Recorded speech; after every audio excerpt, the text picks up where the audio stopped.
Back. Hey, how are you? Good. So tough one tonight. Can you just start us off with your thoughts on the match? Yeah, I mean, difficult because the start kills us again. We asked him to do one thing on a kickoff, and that's go forward. And we played it round, gave Sam a nothing ball with it in the midfield, and conceded a deep throw in.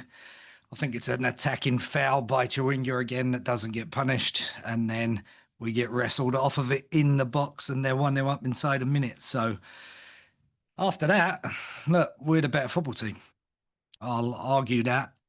They've got more savvy, more experience. I think Matty Red said a little more sauce about them, right? That's experience and top of the table, the level of players that they've got and the level of players they brought on.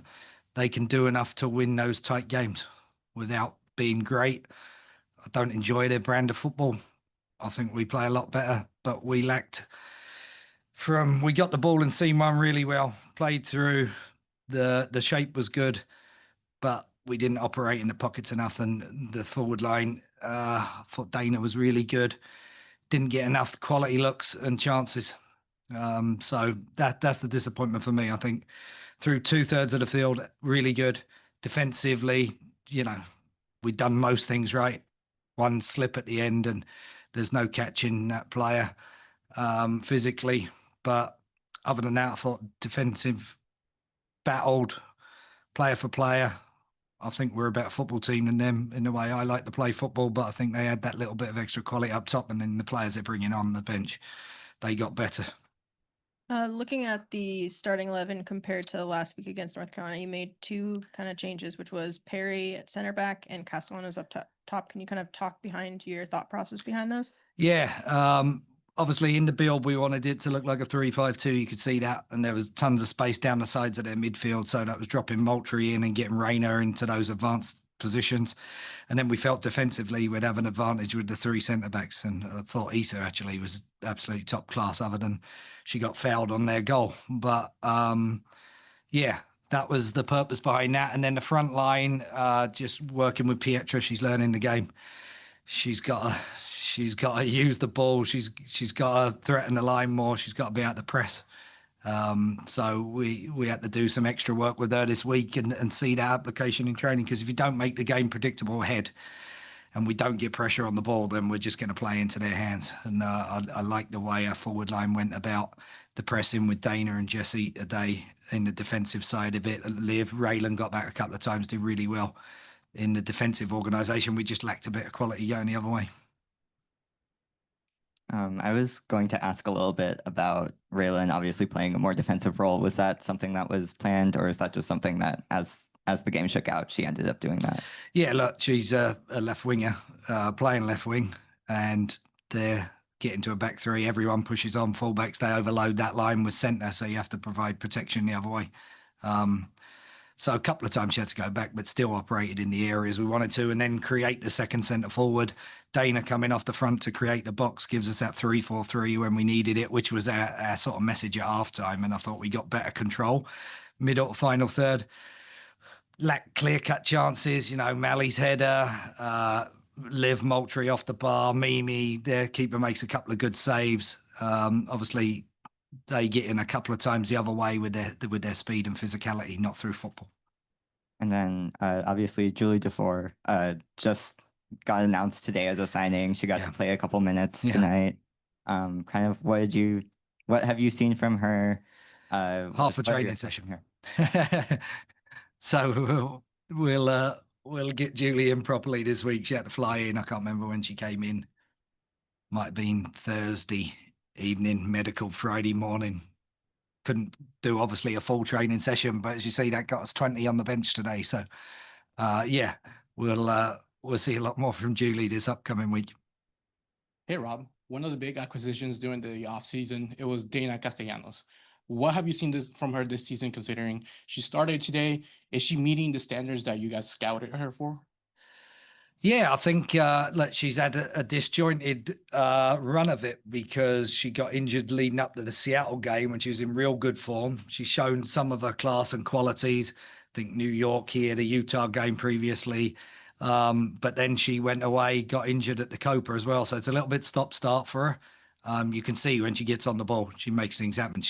Her and Liv Moultrie are the two that can operate in those seams, get turned, press resistant. Because you saw first half, we got the ball in there, but we gave it away a lot. So we needed to get Dana and Liv on the ball in those higher seams to then create chances and move their back line. So, yeah, look, she is a absolutely terrific footballer. Unlucky with the long drive there, the save. We needed to follow that in. But she makes things happen in that final third. And with the attacking players that we have, we need that little bit of spark and creativity, because obviously we're missing some goal scoring threats. Rob, you say you may not like the way KC plays, Yeah, but 14 wins out of 17. Yeah. What are they doing that's Effective. allowing them to win that? Scoring goals. They're effective. You've got a front line that's very, very good, and then you've got a backup front line that's as good. They're spending enormous amounts of money, and they're physically very savvy. It was a red card. I don't know how Chawinga doesn't get a yellow card. Our first card was Dana. Sam Hyatt gets a yellow card for a tackle. They know how to intimidate and bully opponents, and they're very direct and physical. You saw them. How many times did they play through their midfield? 3 times? 4 times? You know, they know they've got an impressive front line. They get it in there and they win second balls. They're top for aerial duels. They're top for second ball wins. They're very effective. That's what they do. And they've got game changers at the top end of the park that in a close game when they might have had 40% of the ball. I haven't seen the stats, but it's what you do with it. And they can win games with a little spark like they did at Utah and one ball over the top today. And they punish you. So yeah, it's not for me, but it's effective. And look, they're running away with it, aren't they? They're very difficult to deal with in how they play, and the physicality of their game suits this league. Yeah, then Rob, just kind of go off that. Can you just talk to us about you talked about the keys before the game, which was no cheap giveaways, making sure to be content on the counter. You just kind of talk to us about just the 2 goals given tonight. Yeah, cheap giveaway counter. Yeah, you've hit the nail on the head. And they've done it so well for so long. But you get punished. You know, you got one elite forward in there. I thought Zamaretta obviously is great quality too, by the way, her feet and that ability to hold the ball off the front, which we need to do better at. It's one of the things we need to work on, Raylan and Pietra, so it's not bouncing off of us. And when we get it into those slots, they're very good at that. So first one was real disappointing. Like, it's our kickoff. We don't need to go backwards. We do. Like I say, we lost the duel and we got fouled. I think there's 2 fouls in it. But that's the way of the last 4 weeks. Every refereeing decision has cost us a goal in 4 games in a row. But we can't do anything about that. And it's just that little bit of savvy, right? That little bit of now's game experience. You know what they're going to do. I thought we dealt with it so well. We bumped, we got blocks in, we got numbers around it. Defensively, the midfield did very well. Attacking wise, like you say, we didn't take care of the ball. Their second best chance of the game is us in possession, middle of the park, give the ball away too cheaply. And that was a problem early on in the season, the turnovers and allowing high press shots. So yeah, that's what we gotta get back to, those qualities in the midfield. When behind their midfield line, out to take their line back. And when we're playing it into those front lines, you can't give the ball away cheaply. And you know, especially against this team, they're going to be lightning in the transitional moments, and they're going to skip the lines and get straight at you. So yeah, I can't fault the players' efforts, honestly. I can't fault the way they tried to apply themselves to the game. Big games, quality opposition in terms of their experience, and that little bit more quality and game savvy in the final third punished us. You talked a lot about your opposition to Kansas City's style of play. In a couple weeks, you're going to face a Louisville team who last time you played them, Yeah. it was a very similar situation where they played away, yeah. Yeah. So you talked about facing the adversity against the officials and all that. How, not to look too far ahead, but how are you going to kind of manage those expectations as you head into the next couple of weeks when the last couple of weeks have kind of not worked out in your favor in that sense? Yeah, I mean, look, it's a learning curve for them.